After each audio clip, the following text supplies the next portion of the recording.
Okay, my name is Bobby Bott. Don't forget to hit the subscribe button so you know when the next presentation comes out. I'm doing one, sometimes two of these a day. So, jump right into it. Which clown do you want? Donald or Kamala? First Donald. Ah, boy. I told people 8 years ago this guy was a clown, and he is. Let's just refresh our memories here. Just pick out one thing here. So, in 2016, so Trump in 2012, when Obama was running for re-election in 2012 against Mitt Romney, and Trump said something to the effect that Obama should release his grades from when he was in college. So much for the spin that grades are not important when it comes to qualifications to be president. I think that's kind of, blown out of proportion, overblown, quite frankly. It's probably not as important as some people may think. But the point here is Trump thought it was important. Is evidenced by the fact that he was calling on Obama to release his grades from when he was in college. So that was in 2012. Advance up to 2016, 4 years later, a little different story. Turns out not only was Trump not going to release his grades from Fordham University in New York, he even had his attorney send a letter to Fordham telling them they would be sued if they released Trump's grades. Oh, here we go. This is from numerous sources here. I mean, I found, I don't know how many articles on this, too many to deny the story. Trump threatened colleges over any leaks of his grades. This one came from Inside Higher Education. Michael Cohen, this is from February 2019. Michael Cohen releases letters sent to university. The president attended and notes that Trump earlier in 2016 had called, in 2012, had called on Obama to release his grades. President Trump's grades have never come out, but those of past candidates have. Donald Trump and his representatives threatened the colleges he attended and the college board that he would sue them if records about his academic performance ever became public. Michael Cohen said Wednesday in testimony to a House of Representatives panel. Then explaining why he calls the president a con man, Cohen said in prepared testimony, "When I say con man, I'm talking about a man who declares himself brilliant but directed me to threaten his high school, his colleges, and the college board to never release his grades or SAT scores. As I mentioned, I'm giving the committee today copies of a letter I sent at Mr. Trump's direction threatening these schools with civil and criminal actions if Trump's grades or SAT scores were ever disclosed without his permission."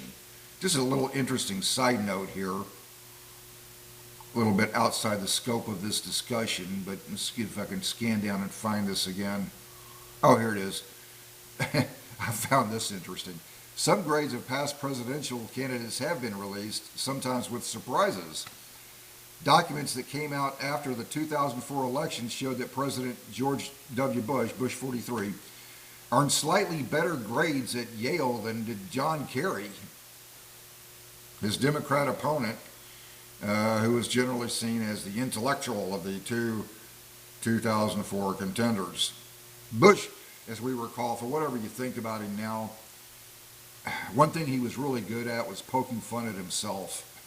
He would poke fun at himself. It was a way to diffuse the criticism.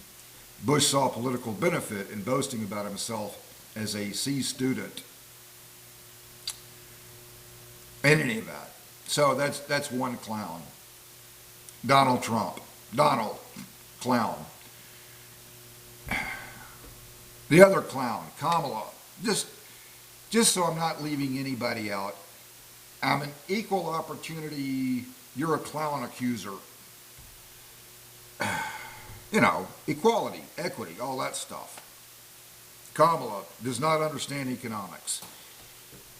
She is a royal basket case and economics illiterate. I've made numerous videos about this recently, but we'll just take one example, the whole price gouging narrative. Okay, that is not understanding economics.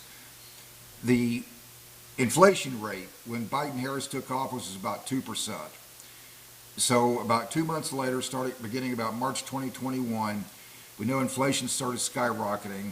And for the next 3.5 years, one of the two spins on the Biden-Harris administration was desperately looking for something for a scapegoat for the inflation. So what they came up with, one of them was, well, price gouging. So in order to believe that, you would have to believe in the most wacky conspiracy theory in history. That would mean beginning about March 2021, every business, large and small, in public equity and private equity, all the way down the supply chain, all got together in some clandestine meeting in March 2021 and went, oh, well, we weren't price gouging before, but now let's start. In other words, the most wacky conspiracy theory in history. Inflation was due to inflated money supply and anemic economic growth. That was the reason for it.